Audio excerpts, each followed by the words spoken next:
Shalom Bapak Ibu, di tahun 2026 kita semua mau menjadi berkat, hidup kita mau menjadi berdampak, impactful life ya. Untuk menjadi impactful atau berdampak, kita harus bertumbuh Bapak Ibu ya. Kita sendiri juga harus ada nilai, ada value. Kalau nggak ada, apa yang kita lakukan tidak akan berdampak. Paling ya gini-gini aja, gitu-gitu aja gitu.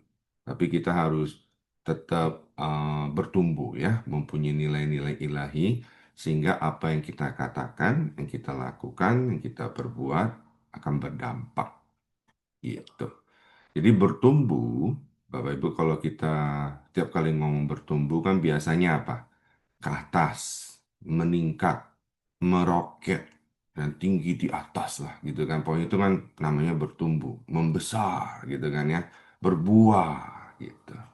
Nah, sebelum kita berbicara tentang bertumbuh ke atas ya, menjadi lebih berhasil contohnya ya, lebih dikenal, lebih berpengaruh, impactful, kita perlu untuk berbicara juga tentang bertumbuh ke dalam. Hah? Apa sih maksudnya bertumbuh ke dalam? Ini jarang dibicarakan, mungkin sering tapi beberapa kali dibicarakan tapi kayak kurang dihayati, dimeditate. Dan banyak juga orang paling nggak suka ngomongin soal ini. Karena kalau ngomong di dalam, bertumbuh di dalam itu kan nggak kelihatan, membosankan, nggak comfortable, dan nggak enak gitu Bapak Ibu. Nah saya percaya Tuhan uh, lebih memperhatikan terlebih dahulu ya, apa yang tidak terlihat dulu daripada apa yang terlihat oleh banyak orang. Jadi saya percaya pertumbuhan sejati akan selalu dimulai dari dalam, bukan dari luar. Hari ini saya beri sharing, judul sharing saya adalah akar yang kuat, Bapak Ibu. Oke, akar yang kuat. Nah, mari kita sama-sama membaca di Yeremia pasal 17 ayat 7. Diberkatilah orang yang mengandalkan Tuhan, yang menaruh harapannya kepada Tuhan. Ayat 8, ia seperti pohon yang ditanam di tepi air, yang merambatkan akar-akarnya ke tepi batang air, dan yang tidak mengalami datangnya panas terik, yang daunnya tetap hijau, yang tidak khawatir dalam tahun kering, dan yang tidak berhenti menghasilkan buah. Keren banget ya Bapak Ibu ya. Nah, di sini kan di ayat 8 kan dikatakan seperti pohon gitu Bapak Ibu.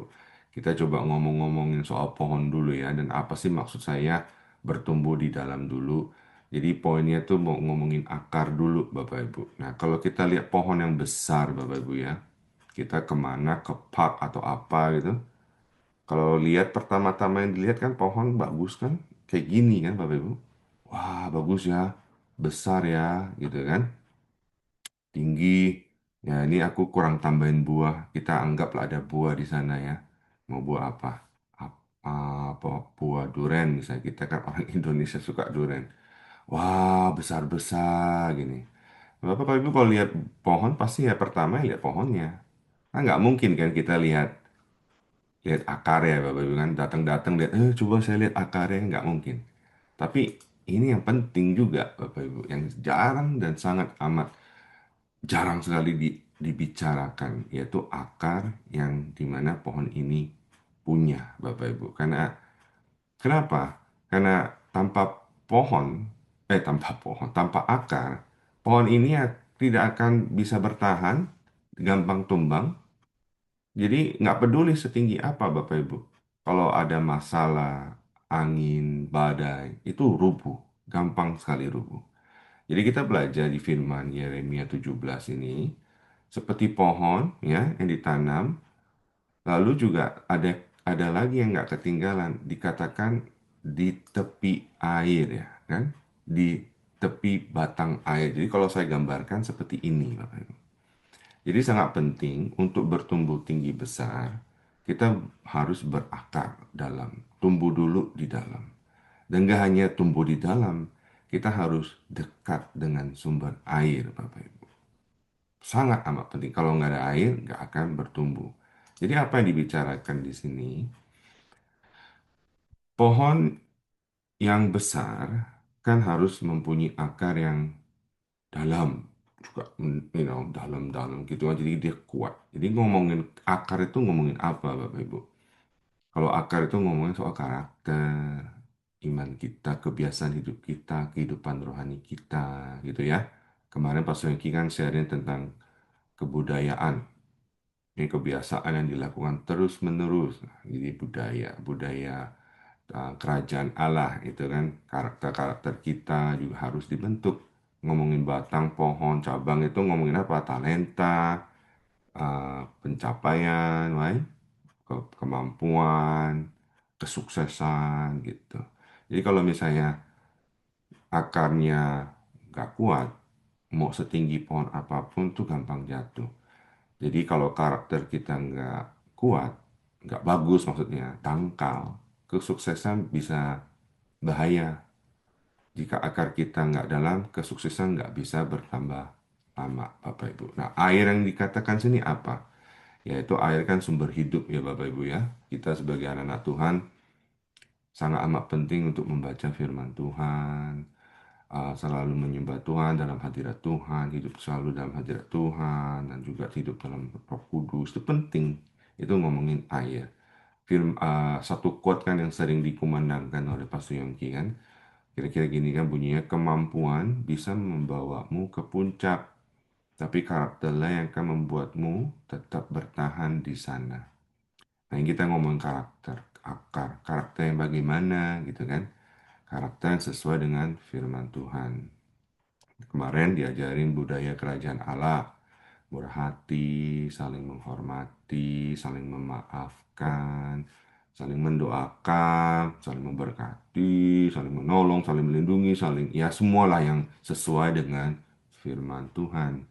Nah, kita kan udah sering kan dengerin ajaran ini. Sekarang bagaimana akar kita? Kita sudah lakukan belum? Kita sudah praktek belum? Gitu. Bayangin kalau kita dalam keluarga, dalam pelayanan di gereja, dalam pekerjaan, komunitas ya, dalam negara, apapun itu. Kalau kita praktekkan kebudayaan ini ya, saling menghormati, memaafkan, mengasihi, aduh indah banget dunia ini. Nggak ada perang, nggak ada cekcok ya. Di Mazmur 133 ayat 1 kan, sungguh alangkah indah, baiknya dan indahnya apabila saudara-saudara diam bersama dengan rukun. Indah sekali Bapak Ibu. Gitu. Jadi, Bapak Ibu, banyak orang naik karena kemampuan, tapi jatuh karena karakter. Di rumah saya belakang, kalau lagi summer, itu suka tumbuh tanaman namanya English ivy. Tanamannya kalau naik tumbuh itu tuh tergantung sama tempat, gitu. Jadi kan saya ada gawaj. Nah, tumbuhnya itu selalu di tembok gawaj rumah tetangga. Kalau dibiarin, dia lama-lama makin naik sampai tutupin atap gawat saya. Jadi saya harus bersihin itu. Nah, untuk bersihin ivy, English ivy ini gampang sekali. Tinggal tarik, Bapak Ibu. Tret, kemampuannya luar biasa bisa naik. Tapi akarnya itu nggak dalam. Jadi kalau dibersihin itu tinggal tarik, udah kelar. Nah, mungkin kalau misalnya udah kelamaan, ada susah, tapi nggak bakal sampai aku tuh perlu hire profesional yang perlu pakai apa gitu. Tapi ya tinggal ditarik, udah copot gitu. Saya nggak tahu kemampuan kita kayak apa yang bisa membuat kita naik. Tapi kalau akarnya nggak kuat, karakternya nggak kuat, itu sangat amat gampang jatuh. Ya, tinggal tunggu waktu kadang kayak gitu, Bapak Ibu ya. Ngomong-ngomong soal dalam keluarga, kan kita kan sini semua, kalau saya lihat kan sudah banyak yang berkeluarga. Peranan orang tua, mungkin yang sudah kakek nenek, itu juga sangat penting. Kita waktu menanam tanaman, kan kita bisa membangun keluarga kita ya, kayak menanam. Sebagai orang tua, kita sering berdoa buat anak kita, cucu kita, untuk apa? Berhasil, berprestasi, memiliki masa depan yang cerah ya. Kita ingin mereka tumbuh besar, kayak secara akademis, karakter, pelayanan, pekerjaan. Kita pengen mereka berdampak. Nah, pertanyaannya, Apakah akar mereka cukup dalam untuk menopang pertumbuhan ini? Karena kita sebagai orang tua, kita punya peranan untuk membantu mereka. Anak-anak kita ini tidak otomatis Bapak Ibu memiliki akar yang kuat. Ya, mereka akan bertumbuh dengan sendirinya. Tapi masalahnya akarnya ini kuat nggak? Akar ditanam, dipelihara, diarahkan Bapak Ibu. Dan disinilah peran orang tua yang sangat penting. Saya uh, tahu ada pohon ditanam pohon duren Bapak Ibu. Nggak dirawat, hasilnya buahnya ternyata kurang sedap gitu. Jadi harus tetap dirawat Bapak Ibu. Nah, sebelum anak-anak kita bertumbuh ke atas, kita perlu menolong mereka bertumbuh ke dalam. Kayak satu biji kan. Kalau tanaman apapun selalu ditanam di bawah tanah. Itu kan nggak kelihatan Bapak Ibu. Prosesnya apa, kayak apa, gitu-gitu nggak kelihatan. Tapi kalau udah mulai tumbuh, baru kelihatan. Jadi yang dalam ini penting Bapak Ibu karakter kita. Hubungan kita sama Tuhan. Yang nggak kelihatan ini loh sangat amat penting.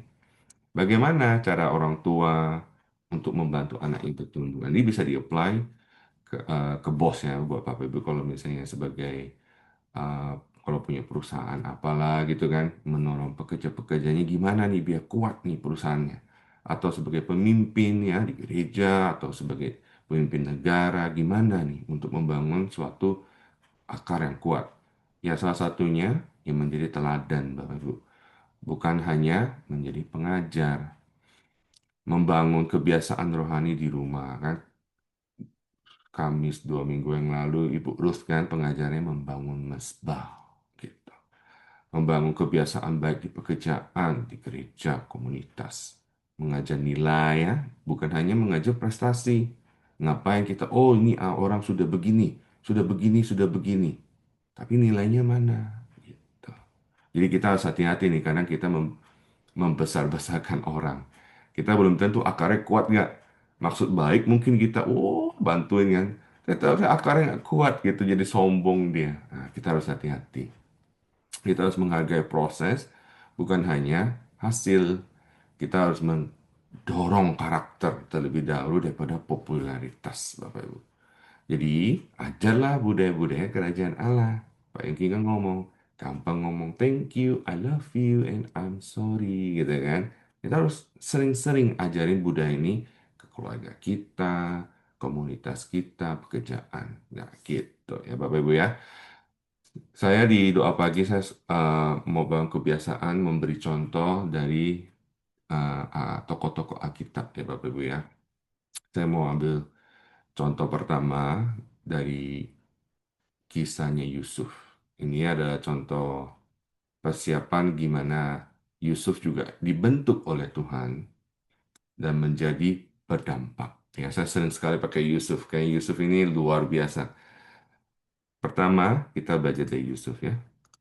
Nah, kalau ngomong-ngomong soal Yusuf, kayak semua udah tahu lah cerita Yusuf.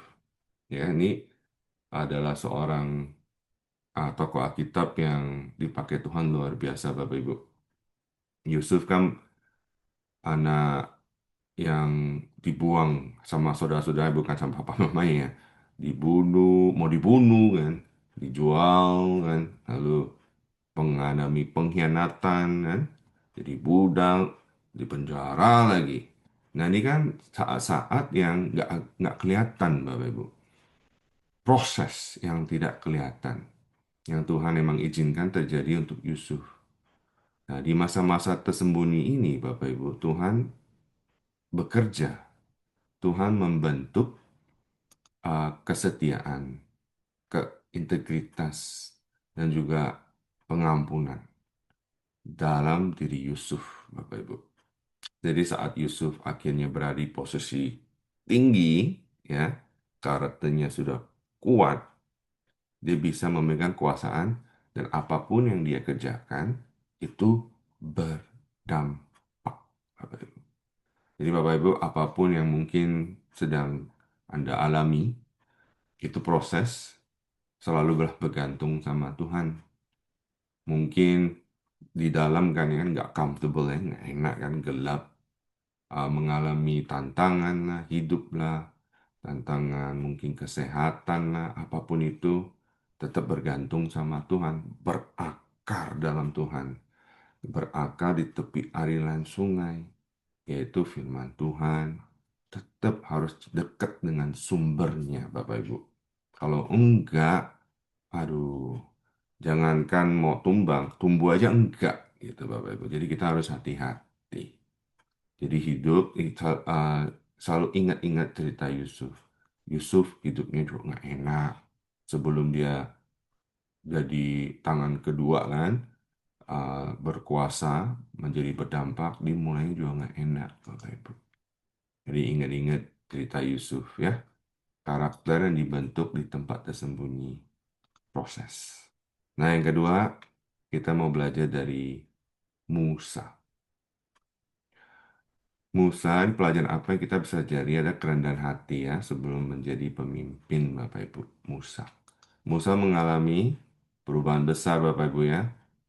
Ingat kan tahu ya semua cerita Musa hidup dari istana padang gurun lalu dipanggil Tuhan untuk membawa orang-orang Israel.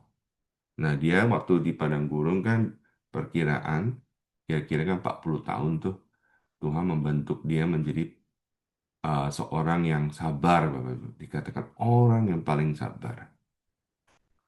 Dari situ Tuhan membentuk kesetiaan juga, integritas juga, Bapak Ibu. Tuhan membentuk suatu pribadi pemimpin sebelum diberikan kepercayaan untuk menjadi pemimpin besar uh, di Israel, untuk bangsa Israel, Bapak Ibu. Jadi Musa ini juga salah satu orang yang awal-awalnya mengalami suatu proses yang gak enak juga, Bapak Ibu. Nah, yang ketiga, the best of the best, Bapak Ibu, yang kita bisa pelajari. Banyak sekali, kasih tiga aja. Yang ketiga adalah Tuhan Yesus sendiri, Bapak Ibu. Ini persiapan pelayanan dia nih yang jarang diomongin juga, Bapak Ibu. Di perkiraan, dia mulai pelayanan dia kan di umur 30 tahun. Jadi pertanyaan selama umur 1 sampai 29 sampai 30 itu ngapain gitu kan? Itu persiapan Bapak Ibu. Ini Tuhan kita sendiri loh. Tuhan aja ada persiapannya. Sebagai waktu dia hidup sebagai manusia juga kan. 40 hari berpuasa dan berdoa. Sebelum pelayanan dia kan. Jadi cobai di padang gurun Bapak Ibu. Sebelum melakukan pelayanan-pelayanan dia yang luar biasa. Persiapan Bapak Ibu Tuhan yang di Tuhan Yesus kita alami juga. Itu bukanlah penundaan Bapak Ibu. Again, ini adalah proses. Sangat penting. Jadi apa yang nggak kelihatan itu juga penting sekali. Karena ini yang akan membuat nanti udah kelihatan akan berdampak. Jadi kalau ada apa-apa nanti kalau kita udah di luar, udah kelihatan, itu jadinya tuh nggak memalukan Bapak Ibu. Kalau misalnya ada masalah, kan sering tuh dengar cerita. Wah, awal-awal kalau lihat pohon kan pasti lihat pohon kan, nggak mungkin lihat akar kan. Ya lihat satu orang ini individu, wow, luar biasa. Wow.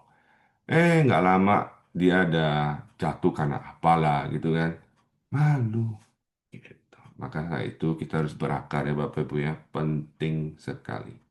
Nah sebagai penutup, sekali lagi akar yang dalam itu membentuk karakter yang kuat. Ya Bapak Ibu ya. Akar yang dalam bertumbuh melalui apa? Doa yang konsisten, ketaatan sehari-hari, ya, apalagi disiplin ya, kebiasaan hidup yang benar, membangun budaya ya, kemarin diajarin lagi. Jadi badai Bapak Ibu itu tidak menciptakan karakter Bapak Ibu, saya pelajari. Tapi ternyata kalau ada badai datang, itu menyingkapkan karakter. Makanya kadang ada orang bilang, karakternya kelihatan nih kalau lagi misalnya lagi sendiri kelihatan nih orangnya kayak apa kalau lagi sendiri. Ada lagi yang bilang, karakternya kelihatan nih kalau lagi diperas, lagi ada masalah baru kelihatan aslinya. Nah, kayak gitu. Jadi aslinya itu udah ada.